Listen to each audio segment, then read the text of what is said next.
still lose this. All right. Please don't. Okay, we're recording. Hello, everybody. Welcome back to another episode of From the Fourth Line. My name's Emma, and I'm joined, as always, by my co-host, Marcie. Hello.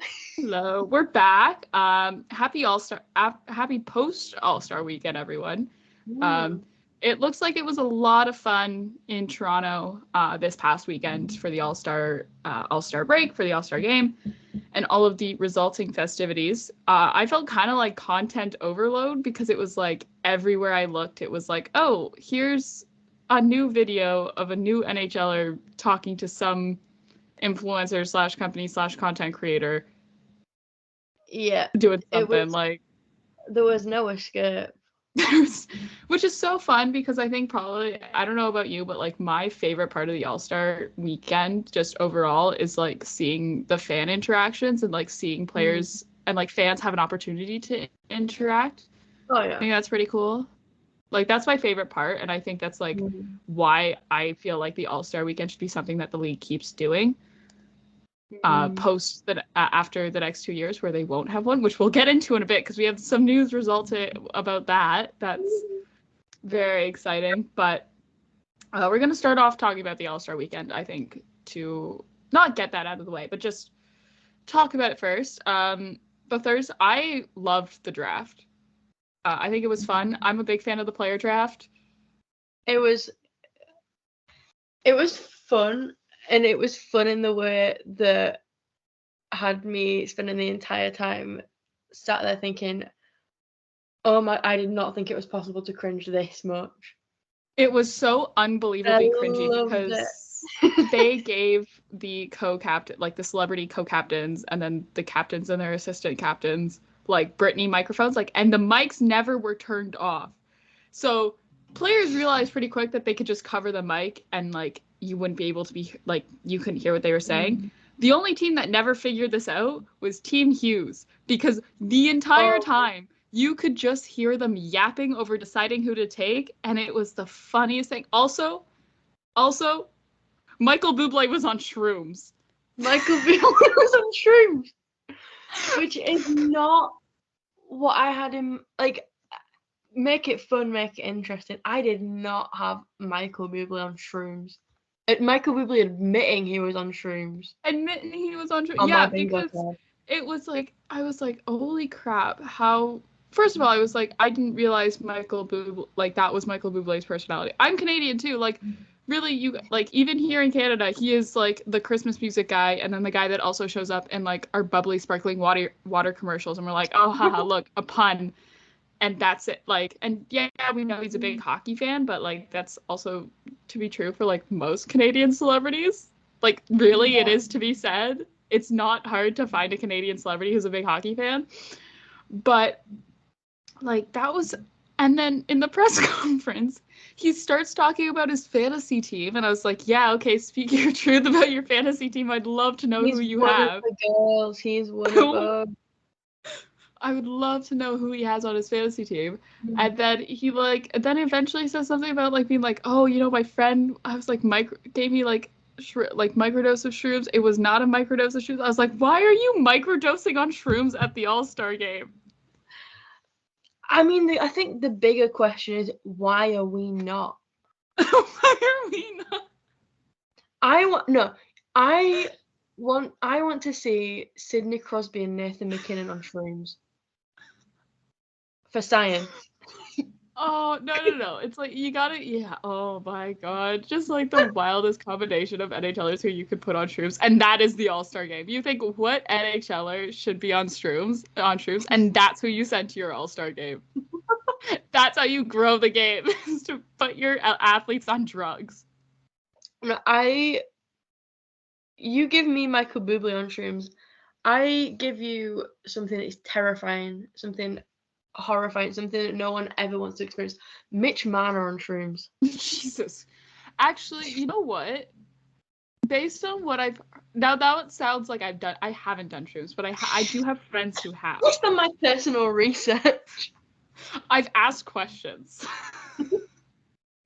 It's like a thing where like shrooms will just heighten all of your emotions. So it's like you have to be like in a good like mental headspace to do shrooms, or it's going to heighten your negative emotions. So it's like it'll be very interesting. Like anyway, we're not here to talk about drugs. Hi guys, welcome to the next episode. Hi Mom and Dad, thanks for listening to the show. Tune into the next episode where me and Emma, like the scientists we are, microdose shrooms.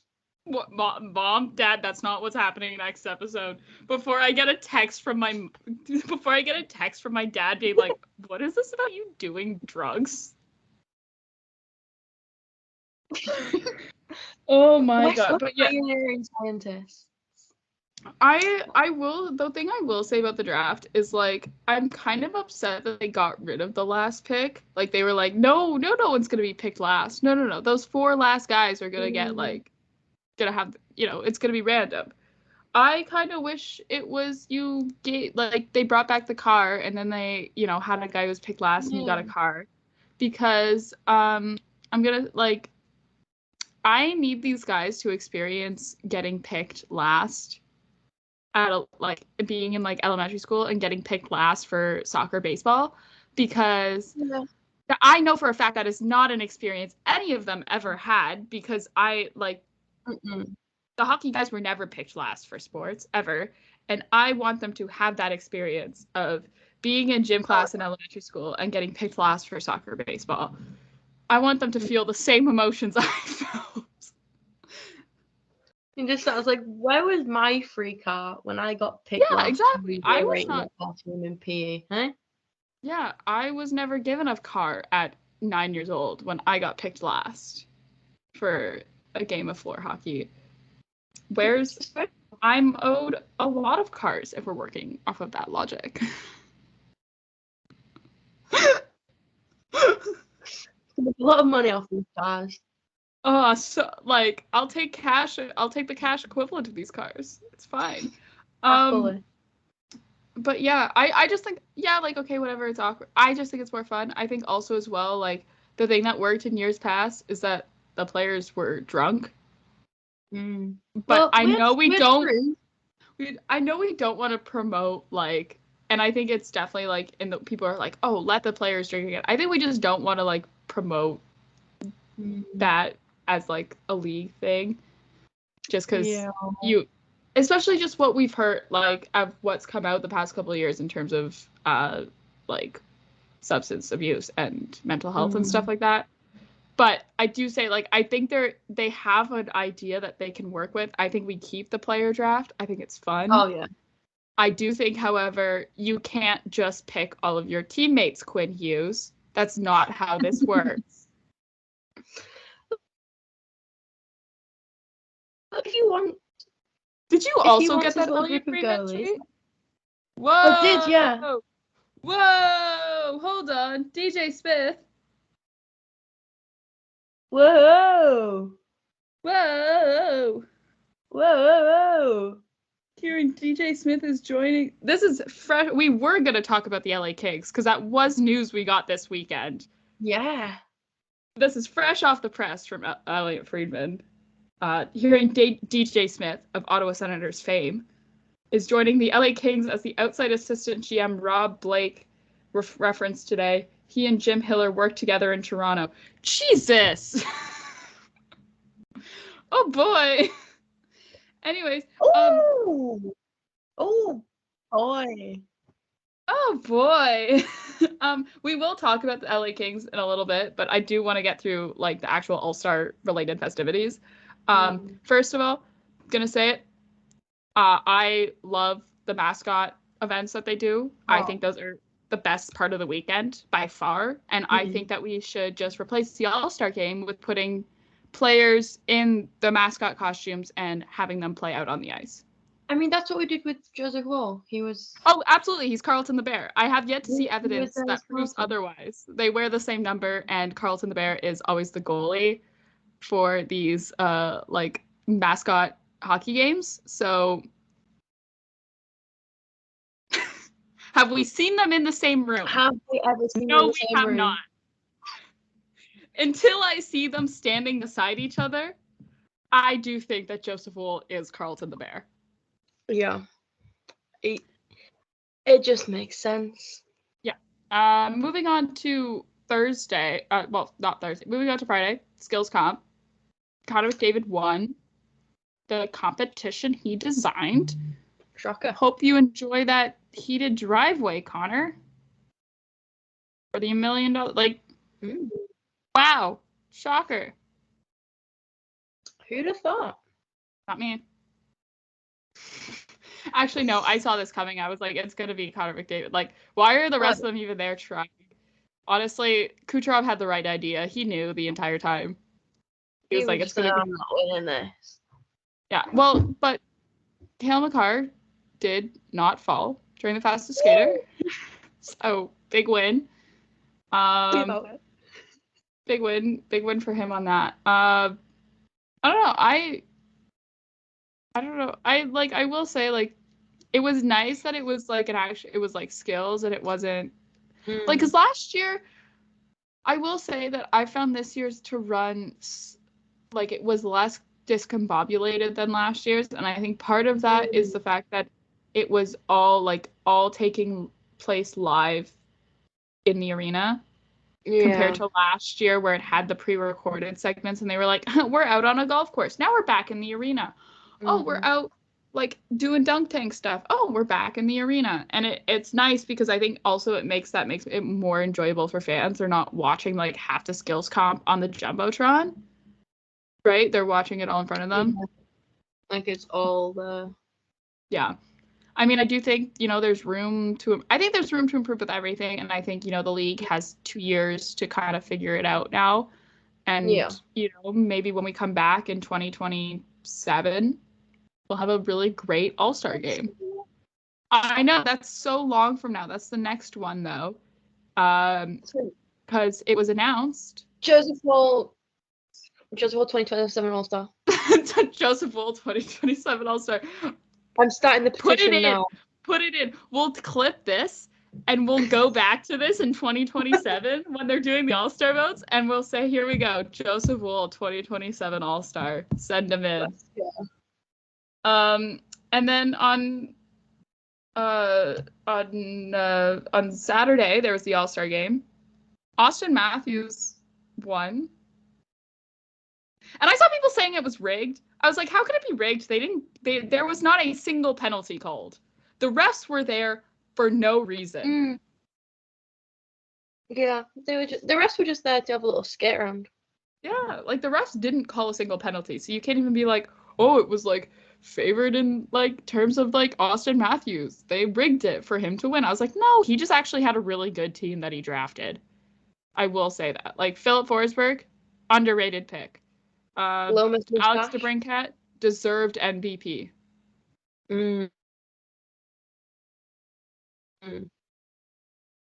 He scored 3 goals in 2 games. Yeah. Insane. Austin Matthews won the MVP for All-Star game. I personally think it should have gone to Alex DeBrincat, but what do I know? Nothing, apparently. What do we know? What do we know? Can I just say Justin Bieber seemed to be having the time of his life all weekend. He was having so much fun. And like that's where you have to realize like he was living out his dream. He got to like skate and warm-ups at Scotiabank Arena. He got to like hang out with like the players of his favorite team, like in the locker room and everything, and like hang out with them. He's friends with them. Like he was having the time of his life. There was a video of just like the players like lining up to take a picture with him during warm-up. It was the funniest thing. It's like I was like, I didn't realize that hockey players were such big believers. You know what? I need to know, are they true believers? Were they there going to their swimming lessons aged, 9, with a Justin Bieber tote bag? Was that you? Yeah. Were they at their 9-year-old, their age 9 swimming lessons with a Justin Bieber tote bag, that I had my towel and my goggles in. Were they there? I'm gonna admit this. I actually hated Justin Bieber when I was in elementary school. Because you don't understand, like, that's valid. The amount, you don't understand, like, the pure amount of times that his music would get played on the radio to fill Canadian content requirements, which is like a whole law within Canadian media where a certain percentage, if you're a Canadian broadcaster in terms of radio or TV, a certain amount of the music or the TV shows that you air have to be Canadian content. And so Justin Bieber was one of those many artists who's Canadian and therefore would get shoved in our faces. So despite the fact that I was never that big of a fan of Justin Bieber, I still probably know all of the lyrics to most of his songs because I grew up in Canada. But yeah. Not Canada as a whole trying to like force every single resident to be a believer. It was like a thing, and I was like, no, I refuse to be a believer. I am a One Direction fan. Do not put that title, don't put the believer title on me. I am in for the boy bands. Jonas Brothers and One Direction. I would also like to clarify, I was One Direction since day one as well. I need to, for public record, I need it to be known. I sat and I begged my mum to let me call in on the X Factor to vote for them, and she said no. I didn't have any money because I was like 10. Yeah. Just another thing, like Justin Bieber, he performed at a Drew House event at History for the first. He performed he did his first performance in like 2 years. Performed Eeny Meeny Miny Mo, and also Snooze, which was great for the first time live. Yeah. We're gonna talk about the Drew House thing. First of all, there's 2 things I want to address. One, Joseph Wool was in attendance with Jay Gottinger. Joseph Wool was alive and well this weekend, and he was going to all of the All-Star Game festivities and dragging his high school bestie with him to his work events. Love that for him. As they should. Like, honestly, so relatable. True teenage girl. Yeah. Oh yeah. And 2, Mitch Marner has never been to History. I have to question that because for those who are unfamiliar with the Toronto music venue scene, History is like one of those big, aka Marcie. History is one of those bigger, like not big, but it's one of the very popular small venues where it's like a stage, general admission standing room, and then a balcony. You get the vibe? Like where you would have seen Dodie perform in like 2017. Yeah. Oh yeah. Familiar? Yeah. Oh, I know. We've all been to a 2018 Dodie concert. I feel like I saw her on the Human Tour. Ooh, I saw the T-shirt in my closet actually.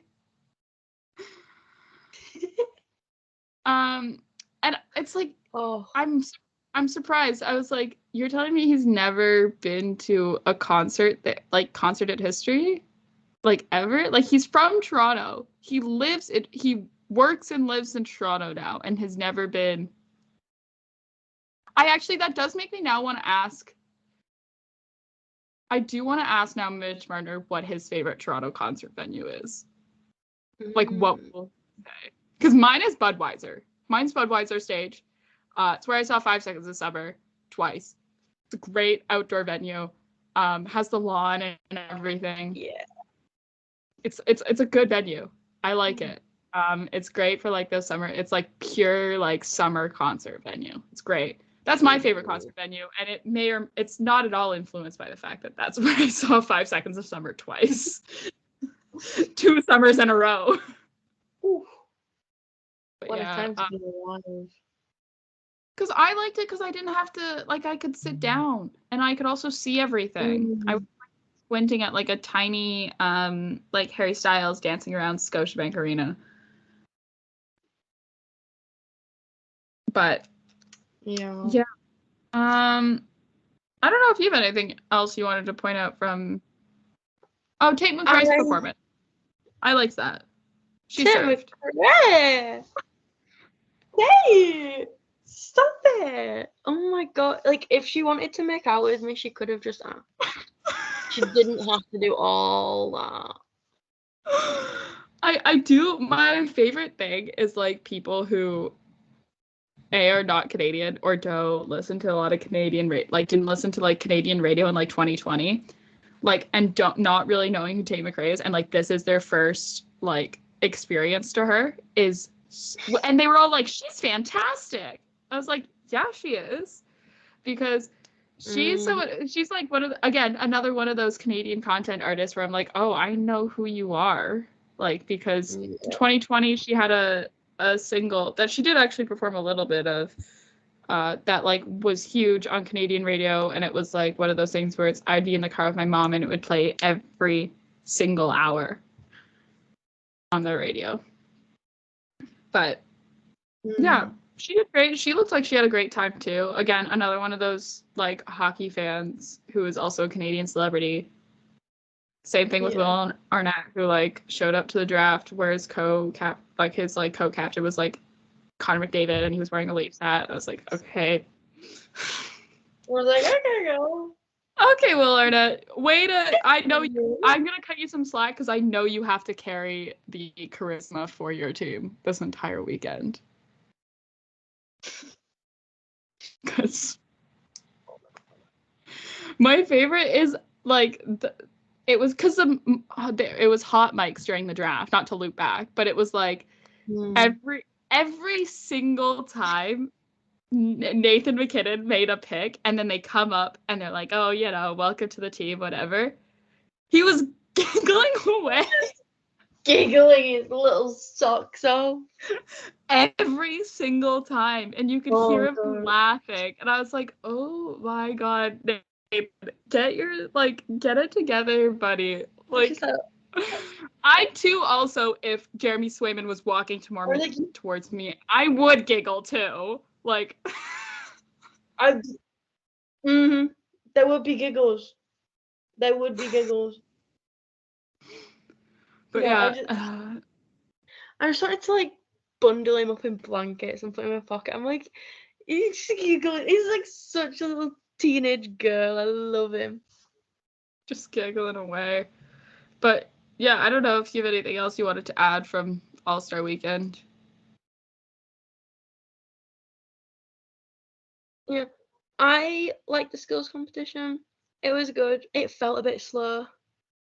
I'm not gonna. I did nod off at some point, but I think part of that was just that there was commercial breaks. I'm like, I think everything could be solved if we had no commercial breaks, but unfortunately, this is live broadcast television.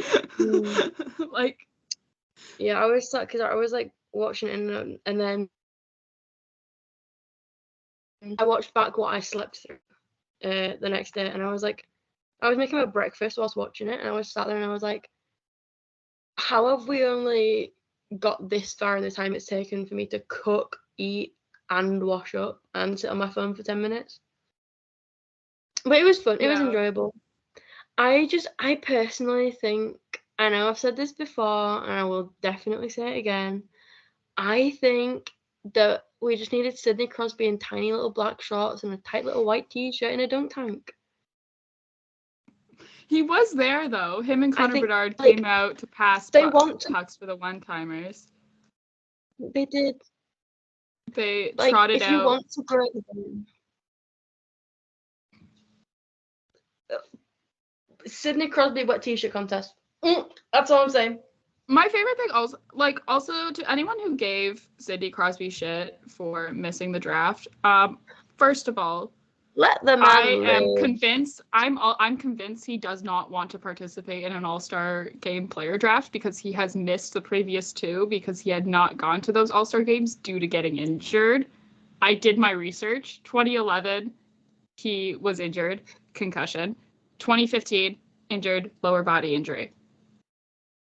Did not participate in the All-Star player draft. Fun fact. So he never has participated in one. He has, like, been drafted in one, but, like, wasn't there this year, obviously. And I think also as well, he probably, like, gave an experience of a lifetime to, like, a 9-year-old kid because he had, like, a little Timbits player fill in for him, which I think is, like, far cooler than having him sit there. And then, especially because it's, like, also as well, like, okay, yeah, you see him get picked. You see him, like, shake Nathan McKinnon's hand, skate over, and then go sit on a bench for an hour because he was picked first by Team McKinnon. So, like, also as well, let him enjoy his vacation in Montana. He seemed to enjoy seeing coyotes on the side of the road. Exactly. like full-fledged of it. And I so deeply appreciate that.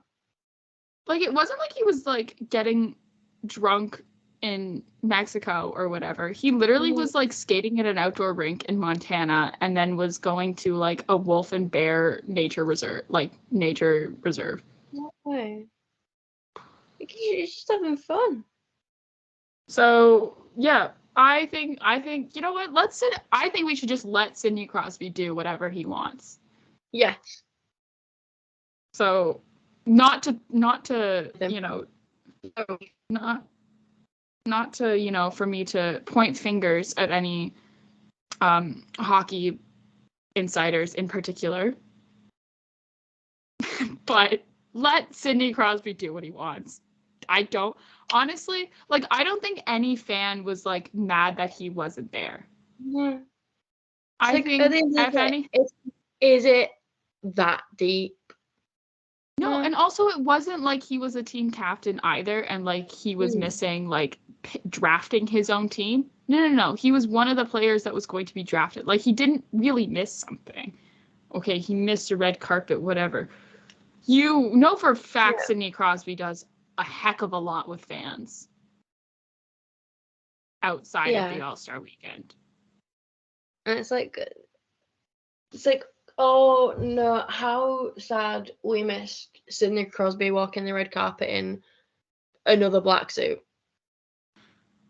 Or another pair of Lululemon ABC pants with a white, like, golf shirt.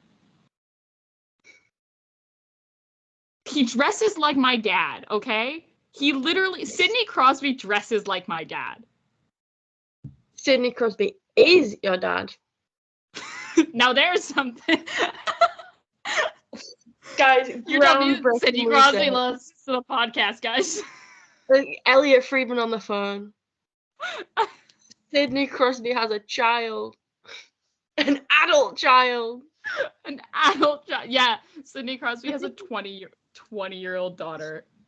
See how that flies over with the media. But...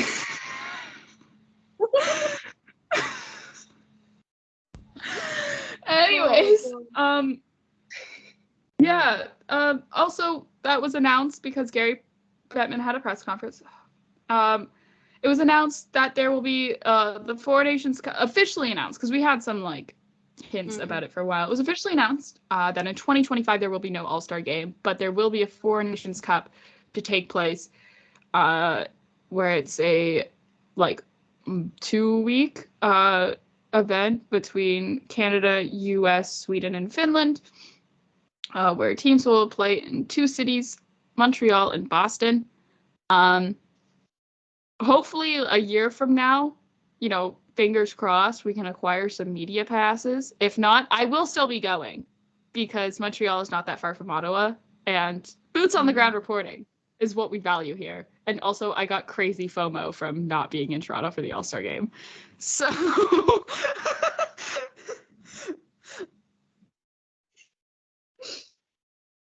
Oh, God. So, yeah. And then also as well, it was announced that NHL players will be able to participate in the 2026 and 2030 Olympic Games. That will be in Italy in 2026, which is exciting. And then it was announced it was so funny because it's not official where the Winter Olympics in 2030 and 2034 will be, but it was also like partially announced during this press conference. There was a moment where they were like, and in 2034, hopefully we can get it figured out where we'll send NHL players again, because that hasn't been made official, but they're like gonna be like, we want to also try and do it for 2034, which doesn't sound like a real year. The more I say it, that's like 10 years. That's actually 10 years from now. Jesus Christ. No, yeah. I was stuck there. Oh. No. And they were like, oh, but it will be in a hockey city. And I was like, oh, okay. And then, I'm like, wait a minute. Did they just announce where the 2034 Olympics will be? Something that's like not at all official. And I did a little quick Google on like who the different candidates were. And the only one that's like a notable hockey city is Salt Lake City, Utah. Which is funny. I don't know. Mormons don't scream hockey to me. No. Like, I don't know. Hockey doesn't seem like a very Mormon-friendly pastime. But maybe I'm wrong. I am not Mormon. Yes, I am. Not Mormon. Who knows? Maybe Mormons are really big on hockey. Maybe they... I don't know. Maybe they are. Who knows? Maybe there's like a secret Mormon hockey league.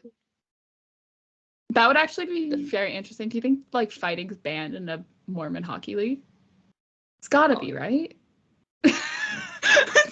Now we're talking about the logistics of a Mormon hockey league. Jesus Christ. The secret underground Mormon hockey league.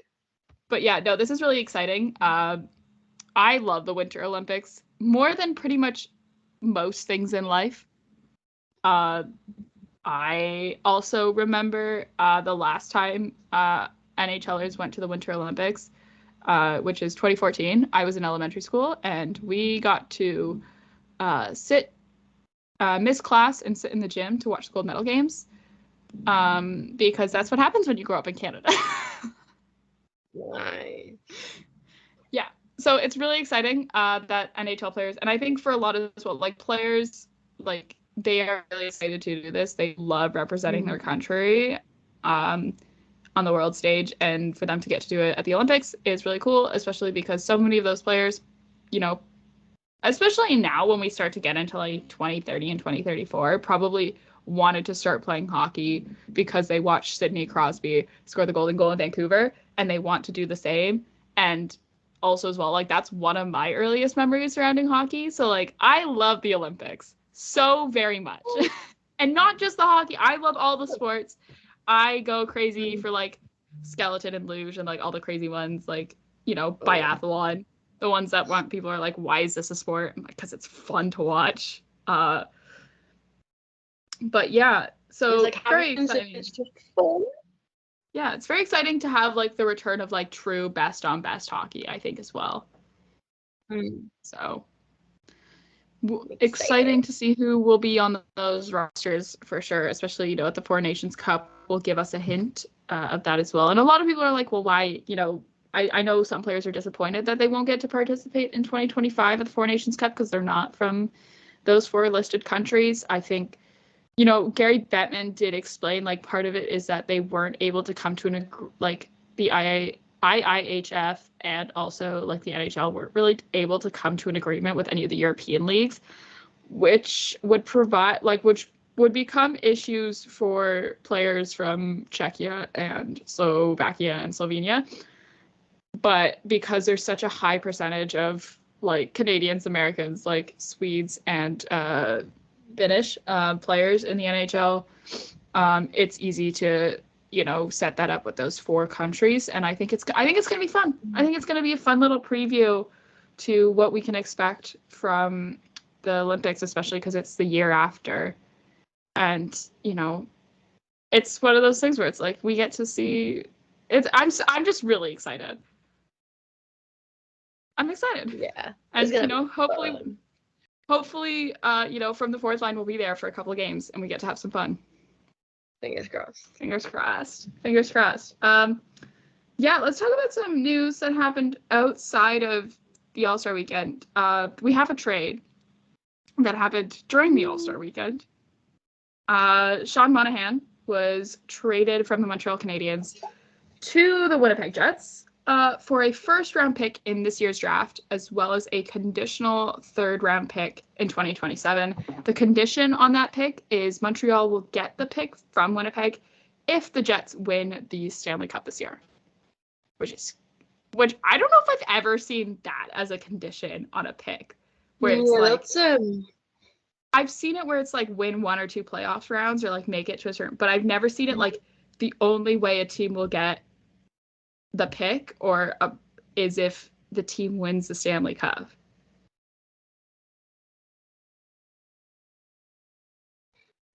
Yeah, it's a big promise. Yeah, absolutely. It's an interesting one. I don't know, maybe like someone out there actually knows if that's happened before, and if they do, drop us a reply, or like add us on Twitter, like send us a DM, email us if you're that old fashioned. Let us know, because I was one of those things where I saw it, I was like, that's crazy. There's also no salary retention on that. So Sean Monahan, who carries a $1.985 million AAV and 29 games played for the Canadiens this season, he has 13 goals, 22 assists for a combined 35 points, which is pretty good, and also brings a pretty like aggressive, scrappy sort of play style, which I think is something that Winnipeg was looking for in terms of it being reactionary to Lindholm getting traded to Vancouver. I feel like that's sort of the reasoning behind why we saw the trade when we did. Honestly, good on the Habs, because Sean Monahan, how he got to Montreal, actually, he was originally Calgary Flame, was acquired by Montreal from Calgary a couple years ago in exchange for a 2025 first overall pick. So they got 2 picks. Like, yes, it was a huge salary that Monahan was it was like just under $7 million that Calgary was offloading to Montreal. But to get 2 picks and to get a player for 2 years, 3 years, I think now, like 2.5 years. I honestly, good on you, Montreal. Good on you, especially because that pick hasn't even happened yet. It's for they got it. They haven't even used up the pick. They still have the pick. They have right, because it's next like 2025's draft. Like, it hasn't happened yet. So it's like not even. It's still an asset that they can then use if they want to. Yeah. In a trade. Anyways, hats off to Montreal on that. I think they did that's a way to go. I think no one really thought that Sean Monahan could go for a first overall pick. But I guess now we can do a couple other player and employee stuff. Then we've got lease updates, and then we can end off the episode with London. How does that sound? So, Jesse Puljujarvi, I always fumble with his name. She's sure there's so many J's there. Signs a contract with the Pittsburgh Penguins. The forward signed a 1-year contract that carries an $800,000 AAV. Puljujarvi was on a PTO previously with the Pens and is currently coming back from hip resurfacing surgery. So good for him. I think, it's great that he's making a return. And so I'm just happy. I'm happy he's on a team like the Penguins, because I love him. Yeah.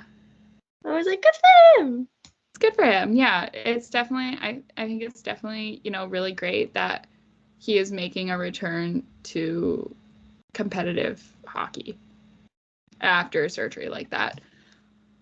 And also, the story that we were following at the start of the show, LA Kings fired their head coach, Todd McClellan, and named Jim Hiller as the interim coach. The Kings are on a 3-5-2 last 10 games. That's the record for the last 10 games going into the All-Star break. They had slid down to 4th in the Pacific after being overtaken by the Oilers. They had a crazy back-to-back loss to the Sharks and the Sabres,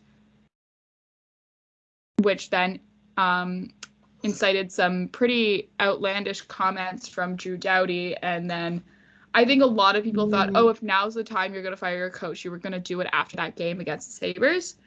Nope. We'll wait a couple more. We'll wait a few more days, and then we'll do it during the All-Star break. Which I don't know if you're the Kings, you go on vacation, you're like in Mexico, and you like check your phone, and your coach has been fired.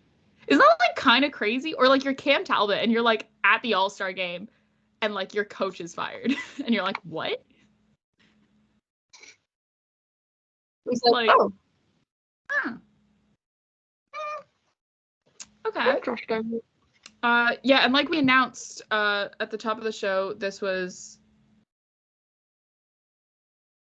Oh, there's more news. There was a tweet from Elliot Friedman hearing DJ Smith of Ottawa Senators fame is joining the LA Kings as the outside GM. Rob Blake as the outside assistant GM. Rob Blake reference. I guess there was a press conference today that I totally missed because there was a far more important press conference that happened. Him and Jim Hiller worked together in Toronto because, yeah, right? Leafs forever, baby.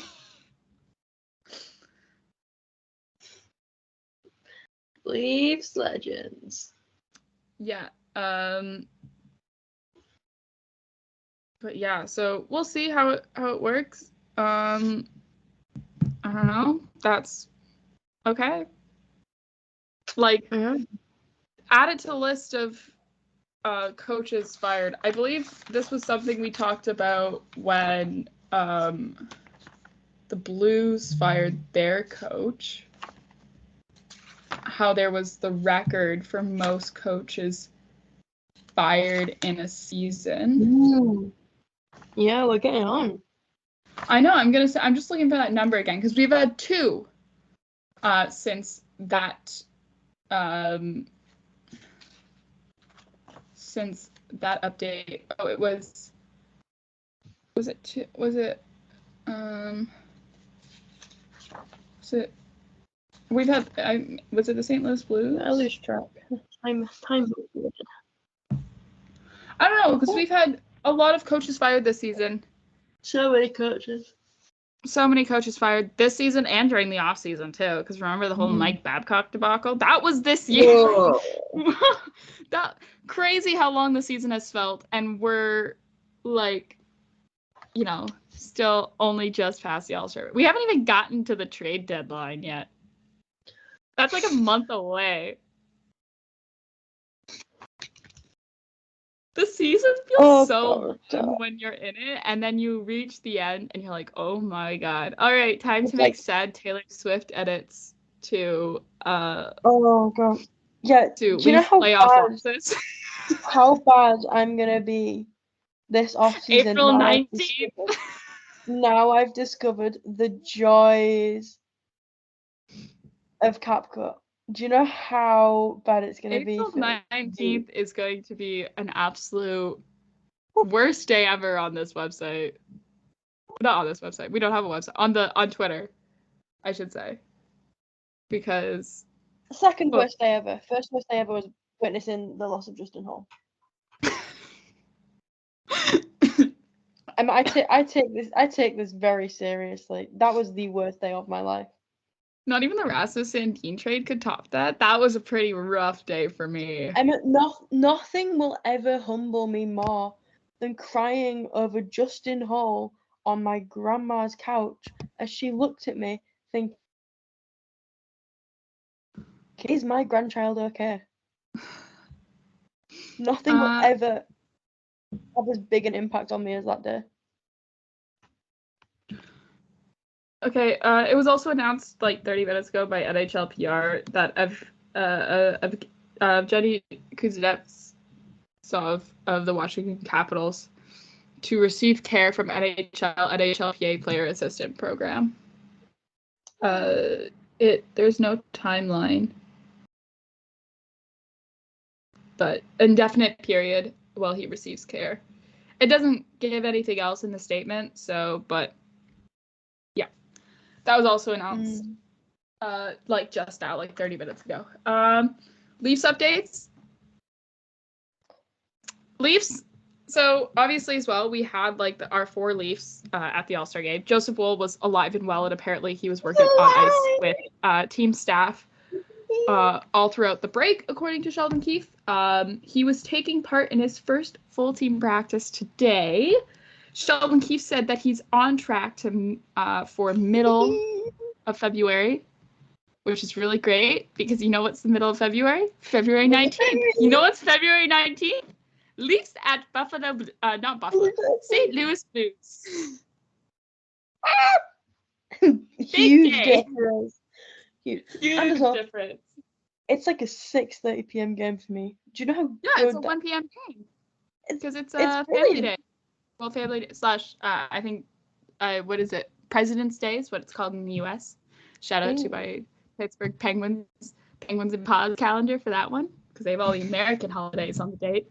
I had to write in Canada Day what I was doing, when I was putting in the Leafs schedule. I had to write in Canada Day. But yeah, so he's not anywhere close to game ready, according to Sheldon Keefe.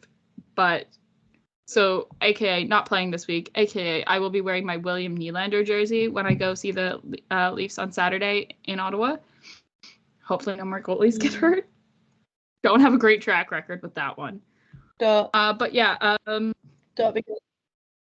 Because if we have one more injured goalie, they're gonna have to call me up. And it's like, guys, stop it. I have like essays due. I can't keep like bailing you out like this.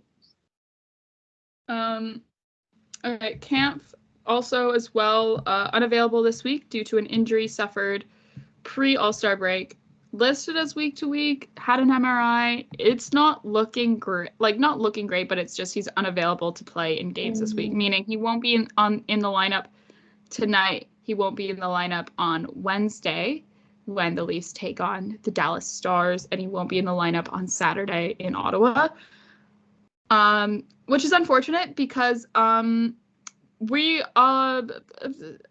Cal Yarncrook also, according to Cat Friendly yesterday, was officially put on IR. We are screwed. We have no forwards left because on Sunday, McMahon, Reeves, and Holmberg were in extra grays. Who is our 4th line? Noah Gregor in a dream? We have no 4th line. Connor Timmins, you are a forward now. Back again with the Connor Timmins as a forward experiment. Like, we're going back to that already, and it's the first week of February. Also, Tyler Bertuzzi got a haircut. He did. It was actually sweet. He donated it to cancer, which is something I've done before when I've done a big chop, which is cool. It's good. And make it into wigs for kids with cancer. That's sweet. I didn't know he was capable of getting a semi-decent haircut, though. So, yeah, so Leafs take on the... I saw people complaining about it as well. I saw people being like, oh, I'm not sure about the short hair. Girl, he looks, like, good for Tyler Bertuzzi. Yeah, he looks good. I sent out a tweet where I was like, Tyler Bertuzzi, I'm unfamiliar with your game. And some people, I get it in reading back to it, I was like, this wording, not great. Because people thought it was a Tyler Bertuzzi thirst tweet. It was not a Tyler Bertuzzi thirst tweet. It was me addressing the fact that I was unfamiliar with his game and getting a decent haircut. I ended up having to just straight up delete the tweet because I was like, I don't want people coming into my, quote tweets. I'd had multiple private quote tweets. I didn't want people coming into... I didn't want people coming into my quote tweets and accusing me of of me not forgetting that Tyler Bertuzzi is a COVID anti-vaxxer. I'm well aware of that. I know that. I've looked at his Wikipedia page. I know that. That I'm not excusing him for that. This is just me simply addressing the fact that I didn't know he was capable of having a haircut that makes him look like he works in finance. Yeah. So he looks good for a Tyler Bertuzzi. Yeah. Sometimes I forget that my tweets can like reach outside of my immediate circle. Because like sometimes you forget you're not just tweeting directly at me. Sometimes I forget like I'm not tweeting to the same audience of 0 that I was a year ago. And that I actually do have over 500 Twitter followers. And sometimes I forget that. And then I tweet something like that, and then people, and then I don't include all the context, because in my head it makes sense, because I know all the context, and I'm like, people do not know all of the context. Mm-hmm. So, yeah, that's my statement on Tyler Bertuzzi's haircut, and my subsequent tweet, where it was not a Tyler Bertuzzi thirst tweet. Please, I don't want to get, like... That's what they all say. I don't want people to block me on Twitter again. It's not fun, because then you'll send me their tweets being like, Emma, look at this. And I'm like, I can't see it because they blocked me. It's happened before. Yeah. Maybe just try being less problematic. I don't know. Was not being problematic. Also, like, I don't know. Anyways, we'll find out, in about an hour's time when we when we're sitting here recording, maybe even probably an hour and a half, what the lines are going to be. Yeah, I feel very Joseph Wool post Ryan O'Reilly trade right now. I don't know what our lines are going to be.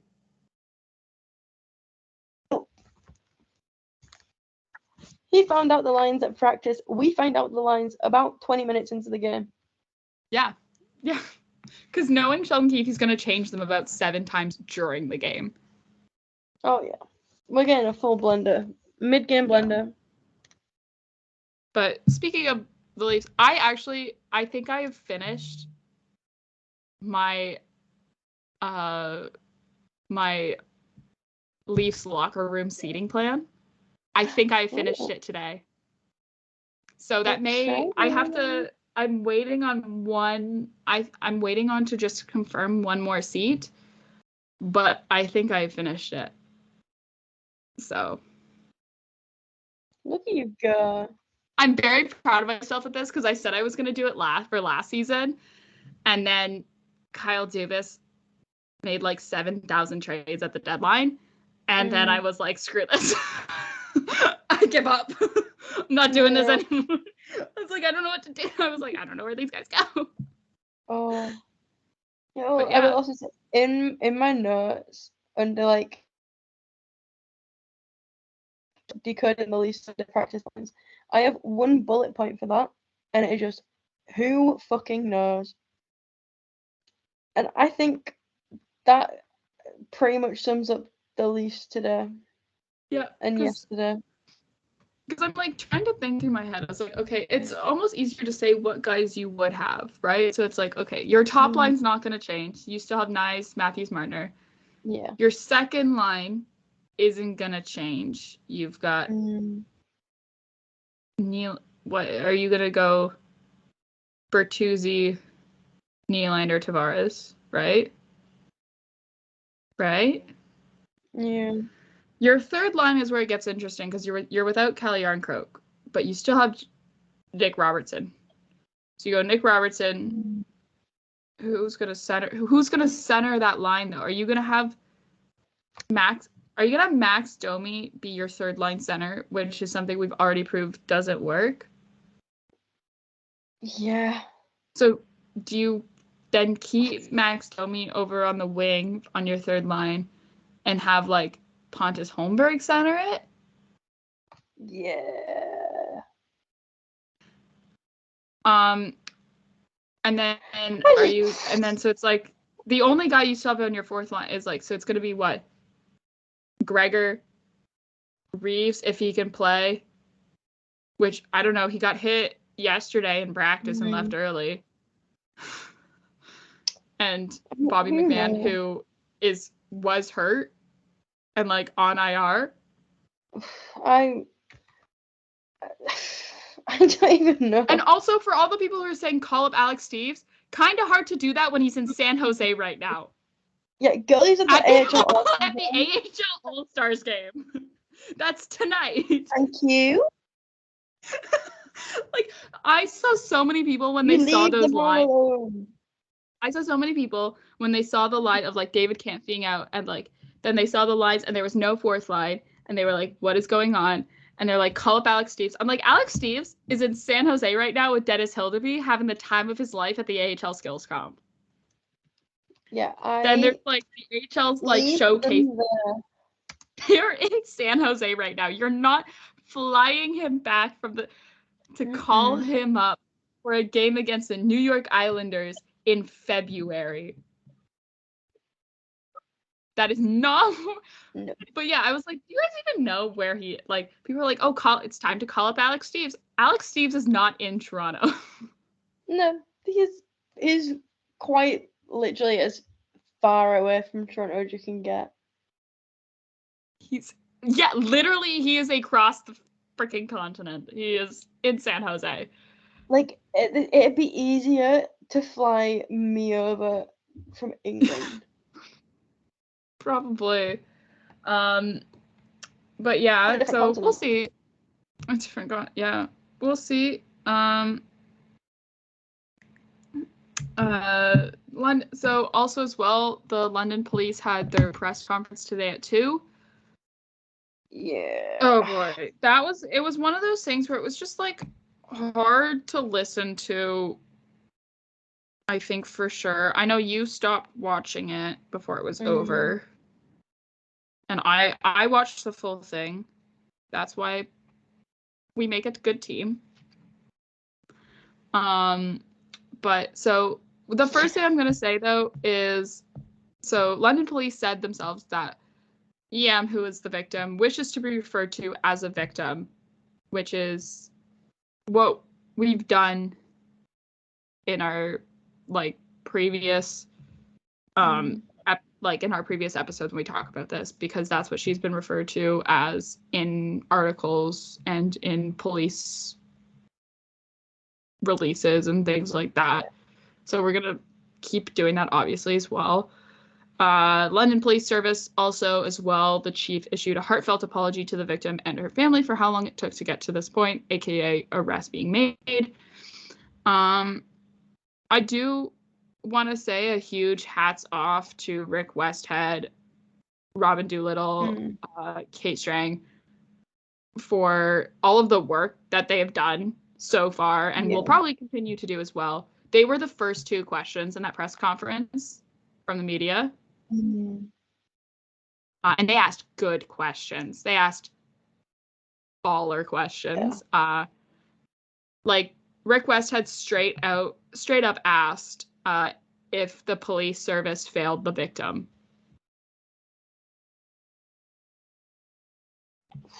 Straight out of the gate. It's just, like, one of those things where it's like, this is, like, journalism to its core. And it's really great to see that being done. There was a huge limit on what London Police Service could say because of how the case is before the court, which I get. You don't want to, like, risk a chance of, this not, something happening in court where, like, you say something that you shouldn't have said and discredits the case or whatever. Yeah. But I do hope that means that every question that couldn't get answered because they weren't allowed to say gets answered, when the public court documents do come out, whenever this case goes to trial, which who fucking knows because of how slow the Canadian court system is. That we could be sitting on this for another 2-3 years of just not fully knowing everything. And then also as well, there was an explanation as to what Michael McLeod's second charge it was regards to him, where he had 2 charges. So it was referring to how he helped others commit the assault, which is his, like, party to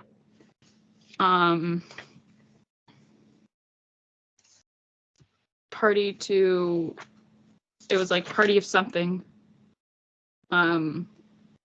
charge. Like, sorry, I don't have it. I thought I had it written down in my notes. I don't. Apologies. I don't feel like digging through tweets. It's been a long day. No. Yeah. Also, as well, this is one where it really pissed me off because someone asked a question relating to, well, not relating, but saying like if hockey culture and the fact that the accused were hockey players, if that led to the way that the case was treated by police. And unprompted, the chief of police for London Police Services put the blame on music videos and TV for sexualizing women, which, like, whoa. What? Why are we saying that? First of all, no. That's not what it is here. That's so far removed from the problems from the systematic problems that we have within society and surrounding sexual assault. So the fact for you to like say that as a police chief in a press conference unprompted is ridiculous. Yeah, that's. Why would you think that was an okay thing to say? I do want to shout out the reporter who I don't know whose name it is. I literally I've been working pretty much all day, like my actual like adult job. So I haven't had a chance to like go back and see which reporter it was. But shout out to the reporter that like right after he said that, straight up asked him if taking 6 years for the investigation to get to this point of pressing charges played a role. Like, yeah, back him into a corner because like they are at fault too as well. 6 years is too long. Way too long. Way too long. So I do hope the victim will get, you know, as we'll see this proceed and she will get the I don't know if she ever will feel like she'll get the justice that she deserves because that's up to her for her to figure that out, but I do hope that, you know. Yeah. And also as well, there was one more thing that I wanted to say and I don't remember what it was now. Oh, yes, as well, like there was also some things where it's like apparently the NHL wasn't totally, there was a lot of news bits as well. There was something as well that was like implied that like the NHL wasn't cooperative in like police investigation, which nothing new honestly there on that one. Yeah, surprise. But yeah, you know, I think probably for a while, like this will be the last we will talk about this situation in terms of before, you know, if any, because of anything, because the next time the players are due to appear in a court of law in association with this case will be late April of this year. So they've appeared in court today, actually, and were officially charged in front of a judge and then released on bail, I think it was. So, and now, you know, the court proceedings and trial proceedings and stuff will start, and which will take a while. I know, like, it seems like it's been long enough and you want, you know, everything to happen now, but like just the way that the Canadian court system works, we won't see any final answers on anything until at least like 2025, 2026. Yeah. Which seems so far away now, but also is right around the corner. That's twice today you've made me think, what the fuck, why is time the way it is? Yeah. I know. That's the thing. It's like, man, the passage of time. Let's yeah, stop for a bit. That's all on this case. I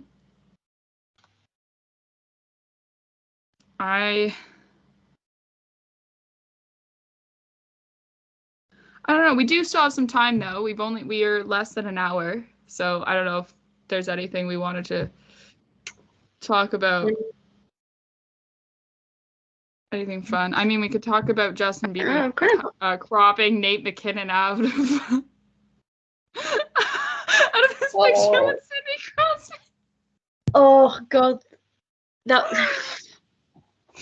I would literally be like crying if I was Nate McKinnon. I would on the floor. He is. I'd be like, send him a DM on Instagram, like, Justin, what the fuck? I thought we were friends. I thought we were friends. Like, this is like high school girl friendship group, like mean girl drama. And I love it. Oh, you've raised your eyebrows. Here you go, Darren Dreger, as of 6 minutes ago. The Philadelphia Flyers, New Jersey Devils, and Calgary Flames will have been informed that they will receive cap release for players on leave charged in the 2018 World Junior Criminal Proceedings. So,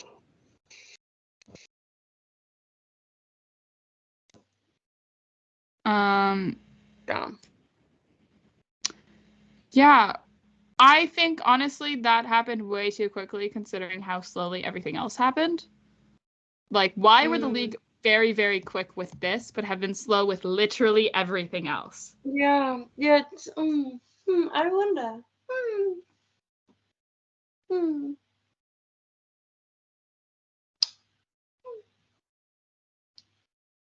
Interesting.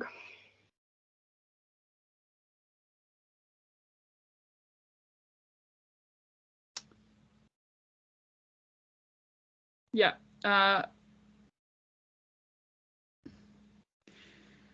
Oh, here we go. Also, as well, I know we were going to talk about fun things, but also Hockey Canada released a statement on the investigation. As part of this, now this is statement. Hockey Canada says that all players from that team, so the entire 2018 team, remain suspended for international competition under its umbrella. Next year's Four Nations Face-Off is not a part of this, as it is an NHLPA event. So, yeah. Also, Four Nations Face-Off sounds dumb. Call it the Four Nations Cup. Because I know I will be there, and I will be like, Four Nations Face-Off. I think even like the players have like caught themselves and have called it like the Four Nations Cup and stuff like that. But like, it's one of those things where it's like, we'll be there, knock on wood. I will be there, knock on wood. And I'll be there in spirit. And I'll be sitting there and being like, and I'm here at the Four Nations Cup. And get it wrong. And then we'll post it out to the internet and people will be like, you got it wrong. And I was like, well, yeah. But yeah, I did actually. Yeah, thanks for reminding me. But I really do get to go to some of those games, and I don't know, knock on wood, we get some access and stuff. You're so far away. We could be a big enough deal to get media accreditation. We are sports journalism. We are a serious media organization. Give it a year. We will be the face of sports journalism. Like Elliot Friedman. Sorry, who is Elliot Friedman? We only know from the fourth line.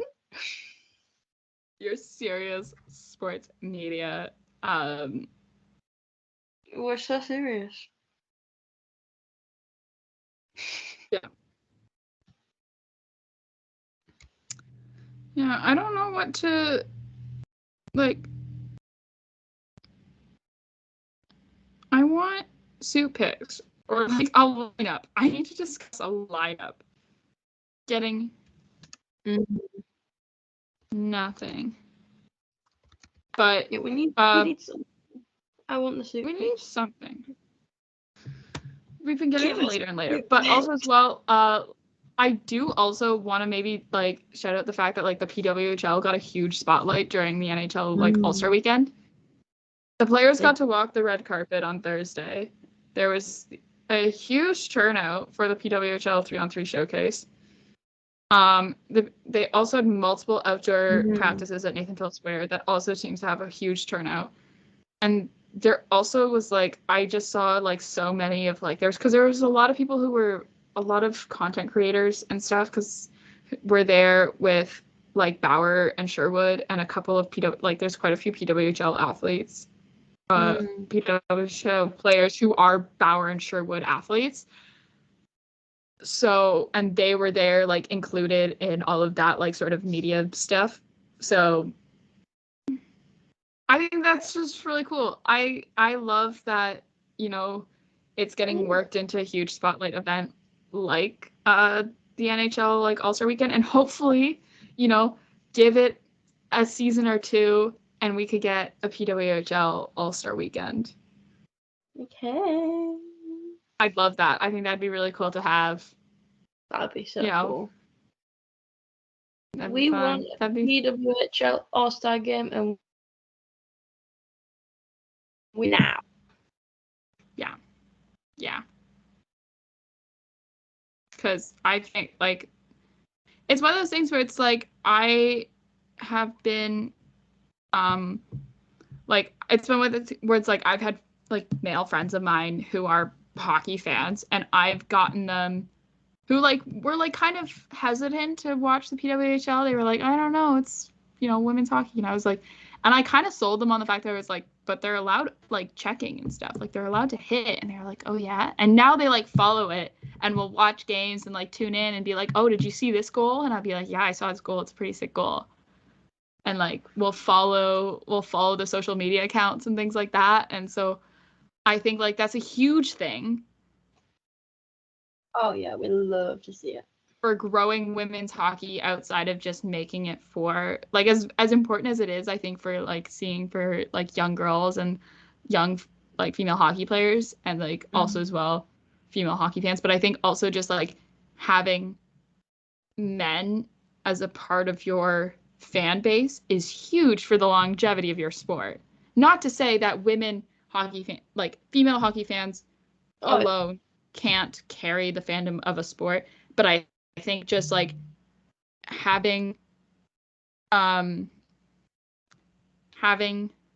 teams, like having male fans as part of your fan base allows it then to have, you know, maybe then that shows to like sponsors and stuff, you know, because it's men in sports and it's like, oh, look, yeah, they'll watch.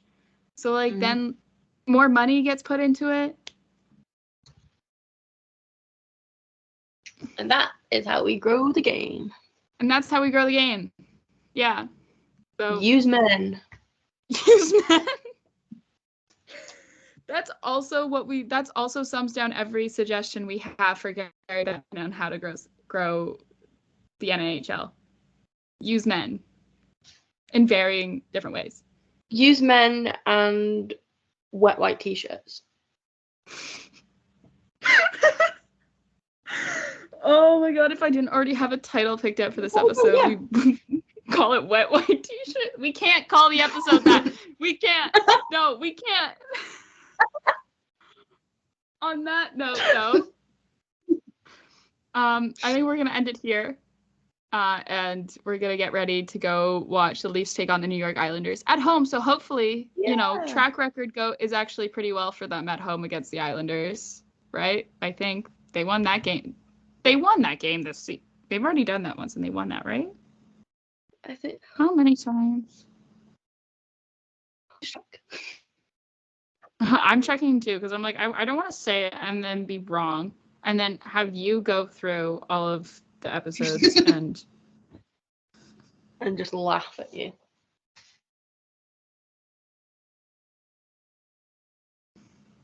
Have they not? Hold on. What game am I thinking of then? No, they haven't. I'm an idiot. What game am I thinking of? What home game am I thinking of where they won? And I was like, oh, was it the one against the Calgary Flames? And I was like, yeah, orange is orange. It's not orange.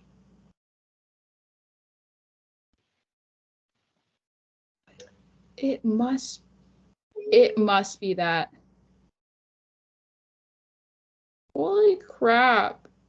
That's definitely what it is. You know what? Anything that happened before we started the podcast anyways isn't real. Didn't happen. Yeah.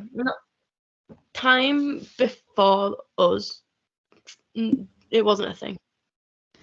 Any games that got played before our first episode didn't happen. Nope. Actually, yeah. But yeah, also as well, then on Wednesday, Leafs and Dallas Stars for the second and last time this season. And for the second and last time, Joseph Woll and Jake Ottinger won't be playing against you.